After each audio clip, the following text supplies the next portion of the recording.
یہ تمہیں اس چغد مومن نے کہا؟ بالکل، بھلا مجھے اور کہاں سے پتہ لگتا؟ سالک کا موڈ بے حد خوشگوار ہو گیا تھا، جبکہ دادا دل ہی دل میں مومن کو آلہ پائے کی گالیوں سے نواز رہے تھے۔ وہ تو کبھی بھولے سے بھی سالوں کے ہاں نہیں گئے تھے، مبادہ وہاں قیام کرتے۔ ان کی اپنی بیگم کی زندگی میں ہی ان کے بھائیوں سے کبھی بھی نہیں بنی تھی۔ ویسے تم یہاں کیا کر رہے ہو بیٹا؟ آفاق ہماری فرم کا امپلائی ہے دادا، مینوفیکچرنگ ڈپارٹمنٹ میں ہوتا ہے۔ میں اپنے ہر ورکر کی خوشی غمی میں شرکت کرنے کی پوری کوشش کرتا ہوں۔ واہ، بہت خوب، کیا اعلیٰ اخلاق ہے۔ دادا یہ وہی ہے، آپ بھول گئے ہیں کیا؟ وہی جس نے آپ کی بہو کو چوری کیا ہے، مومن کی منگیتر کو۔ کب سے صبر کر کے کھڑا شاویز یکدم ان کے کان میں بڑبڑایا تو جیسے دادا کو 440 والٹ کا جھٹکا لگا۔ وہ تو یکسر بھول ہی گئے تھے کہ سالک پاشا نے ان کے پوتے کا دل توڑا ہے۔ ان کا جی اپنی عقل پر ماتم کرنے کو کیا۔ دادا، مومن آپ کے ساتھ نہیں آیا؟ سالک پاشا نے اپنے موبائل کی اسکرین دیکھتے ہوئے دریافت کیا۔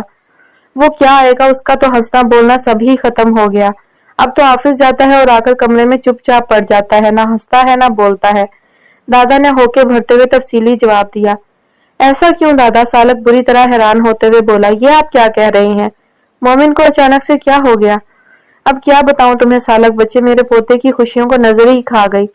جس لڑکی کو چاہتا تھا وہاں منگنی کر کے آیا میں اس کی، لیکن اللہ جانے ایسا کیا ہوا کہ بنا وجہ بتائے بغیر کچھ کہے اس منگنی توڑ دی اس نے۔ حالانکہ جی جان سے مرتا تھا وہ اس بچی پر، خود وہ بچی بھی میرے مومن کو چاہتی تھی، مگر خدا ہی جانے ایسا یکدم کیا ہوا کہ حق ہا۔ شاویز دادا کی ایسی جاندار اداکاری پر انہیں آسکر کے لیے نامزد کرنے کا ارادہ کر رہا تھا۔ کیا انداز تھے، کیا مسکین لہجہ تھا۔ کچھ بھی نہ کہا اور کہہ بھی گئے والی بات کا مفہوم اسے آج سمجھ آیا تھا۔ مومن نے مجھے تو ایسا کچھ بھی نہیں بتایا، حالانکہ اس کی کسی لڑکی میں دلچسپی کے بارے میں مجھے علم تھا، لیکن اس سے آگے مجھے کچھ بھی خبر نہیں۔ سالہ کی حیرت دور ہونے کا نام نہیں لے رہی تھی۔ تصور میں مومن کا بجھا بجھا چہرہ آیا۔ واقعی وہ آفس میں بھی اب بہت کم بات کرتا تھا۔ اسے دل ہی دل میں افسوس ہوا کہ اپنی خوشی میں گم ہو کر اس نے ایک بار بھی اسے نہیں کریدا تھا۔ بس وہ ایسا ہی ہے، کسی کو اپنا دکھ نہیں بتاتا، خود ہی اندر گھلتا رہتا ہے۔ اب یہی دیکھ لو نا، تمہارے والد جب میرے ہاں کرائے پر رہ رہے تھے تو اسی بچی کی مکان کے کاغذات ان کے پاس تھے۔ اللہ جانے کیا قصہ تھا، مگر وہ جاتے ہوئے یہی بھول گئے۔ اب جب وہ کاغذات اس کے ہاتھ لگے تو اسے محض یہی فکر تھی کہ کیسے انہیں اس بچی تک پہنچائے۔ اللہ جانے اس نے کیا کیا ان کاغذات کا دوبارہ اس کے پاس دکھے نہیں مجھے۔ ارے اسلم میاں، کہاں تھے بھائی؟ آج تو آسمانوں پر اڑ رہے ہو۔ بیٹے کا ولیمہ ہے، مگر یاروں دوستوں کی بھی تو خبر لو۔ دادا کمال مہارت سے اندیکھے اسلم میاں کی جانب بڑھ گئے تھے۔ اس طرف اسلم میاں تھے یا نہیں، مگر شاویز کا دل کر رہا تھا کہ دادا کو کندھوں پر اٹھا کر ناچے۔ تیر چلا گئے تھے، بس نشانے پر لگا ہو یہ دعا کرنی تھی۔ سالک پاشا بنا مڑے سامنے بے دھیانی میں سٹیج پر نگاہیں جمائے دماغ میں کسی گتھی کو سلجھانے کی کوشش میں تھا۔ بیڈ پر رائنا نے ماہور کے گنے چنے اچھی حالت کے ڈریسز پھیلا رکھے تھے۔ ماہور اکتائی ہوئی اور خفا سی ٹانگیں جھلاتی دیکھنا بھی گوارا نہیں کر رہی تھی۔ یہ دیکھو، یہ کیسا ہے، یہ پیارا لگے گا۔ رائنا نے ٹی پنک اور ڈل گولڈن کے کنٹراسٹ میں شرٹ ٹراؤزر نکال کر اس کے سامنے لہرایا۔ ماہور نے ایک اچٹتی نگاہ ڈال کر کہا، مجھے کہیں جانا ہی نہیں تو کیوں اتنا سر کھپا رہی ہو؟ کہہ دو دادی کو بھی۔ سالک پاشا آئے تو اسے میری طبیعت کی خرابی کا بول دیں پلیز۔ کیوں بول دیں؟ کس لیے؟ رائنا نے کپڑے بیڈ پر پٹکے اور اس کے سامنے گھٹنوں کے بل بیٹھ کر ٹپٹتے ہوئے بولی، کیا چاہتی ہو تم ماہی؟ اس شادی سے انکار کرنا ہے تمہیں؟ بولو، جواب دو۔ ماہور کی گردن دھیرے سے نفی میں ہل گئی۔ تو جب انکار کی جرت نہیں تو وہ کرو جو اقرار کرنے والے کیا کرتے ہیں۔ یہ بلا وجہ کی ضد بازی سے اب صرف نقصان ہی ہونے والا ہے۔ تمہاری امی سب کچھ طے کر چکی ہیں، تم قدم پیچھے ہٹا نہیں سکتی، اپنی منوا نہیں سکتی، تو پھر کم از کم ایسی کوئی حرکت تو نہ کرو کہ اپنے لیے آنے والی زندگی میں مشکلات کا بیج بو دو۔ اگر تمہیں کبھی بھی سالک کے ساتھ نہیں جانا تو ٹھیک ہے، اٹھاؤ سٹیپ، ہمت دکھاؤ، بنا یہ سوچے کہ اس کا نتیجہ تمہاری ماں اور تمہارے بہن بھائی تو بھگتیں گے ہی، مومن بھی سفر کر سکتا ہے۔ سالک پاشا روانی سے بہتا وہ دریا ہے جس کی گہرائیوں میں طغیانی چھپی ہے، اس کو طوفان بننے مت دو۔ ہاں، دعا کرو کہ اس دریا کا رخ قدرت ہی دوسری جانب موڑ دے، لیکن ماہی تم یہ بات مت بھولو کہ اس دریا میں اپنی مرضی سے اتری ہو۔ اب ہاتھ پیر چلائے تیرتی رہو ورنہ ڈوب جاؤ گی، سمجھی؟ چلو تیار ہو جاؤ۔ اور ماہور آنسو پیتی اٹھ کھڑی ہوئی تھی۔ مومن کو کچھ ہو یہ سوچ اسے پسپا کر دینے کو کافی تھی۔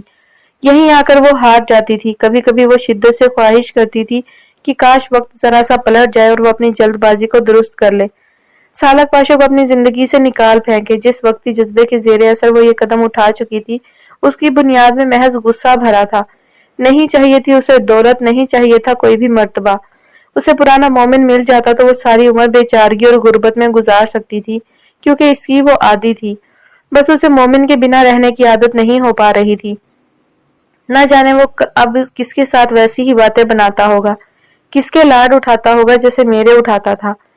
یہ سوچ آنے کی دیر تھی اور وہ پھر سے برف کا تودا بن گئی۔ اگلے 10 منٹ میں وہ تیار ہو کر بیڈ پر ٹانگیں لٹکائے یوں بیٹھی تھی جیسے جب آواز پڑے گی تو اٹھ کر اپنا کردار نبھانے سٹیج پر چلی آئے گی۔ زندگی اب اسے اداکاری کروا رہی تھی اور وہ اپنا رول نبھانے میں ہلکان ہوئی جا رہی تھی۔ دروازے پر بیل ہوئی تو رائنا نے جا کر کھولا۔ سالک پاشا اپنی تمام تر وجاہت کے ساتھ وہاں مسکراہٹ لیے موجود تھا۔ اسے دیکھ کر رائنا کو یکدم ابرش کی یاد آئی، کیسے جی جان سے فدا تھی وہ اس شخص پر، اور کتنا حسین و مغرور تھا یہ آدمی۔ وہ اپنی سوچ کو جھٹکتی جبری مسکراہٹ کا تبادلہ کرتی آگے سے ہٹ گئی۔ ماہور تیار ہے، میں پہلے ہی کافی لیٹ ہو گیا۔ وہ اندر داخل ہوتے ہوئے ریسٹ واچ پر وقت دیکھتے ہوئے گویا ہوا۔ ایکچولی ایک امپلائی کا ولیمہ تھا، وہیں کچھ وقت لگ گیا۔ بھائی واہ، آپ دیر کر دیتے ہیں اور ماہور جلد باز ہے، یعنی دو یکسر مختلف مزاج۔ جواباً رائنا نے گیٹ بند کرتے ہوئے سیدھے سادے لہجے میں کہا، مگر سالک نے پلٹ کر اس پر ایک گہری نگاہ ضرور ڈالی، پھر کچھ سوچتے ہوئے بولا، میں دیر نہیں کرتا رائنا بیوی، میں موقع کا انتظار کرتا ہوں۔ آپ یا تو خاصے خوش فہم ہیں یا ضرورت سے زیادہ سادہ۔ اصل موقع کا انتظار کرتے کرتے اتنی تاخیر کر دینا مناسب نہیں کہ موقع محل ہی بدل جائے۔ سالک پاشا لاجواب نہیں ہوا تھا، وہ ٹھٹک گیا تھا۔ چند پل دونوں ایک دوسرے کی آنکھوں میں آنکھیں ڈالے اشارے کے نئے سمجھنے میں لگے رہے، اور پھر رائنا بشاش لہجے میں اسے اندر کی طرف بڑھنے کا اشارہ کرتے ہوئے بولی، عاقب سچ کہتے ہیں کہ میں کوئی مووی دیکھ لوں تو گھنٹوں اس کے اثر سے نہیں نکلتی، بلکہ اس کے ڈائیلاگز بھی جھاڑتی رہتی ہوں۔ چلے آئے، ماہی کب سے آپ کا ہی ویٹ کر رہی ہے۔ وہ جھٹ پٹ اپنی باتوں کا اثر ظاہر کرتی اندر بڑھ گئی تھی، جبکہ سالک پاشا کا ذہن اصل پکچر میں اٹک گیا تھا۔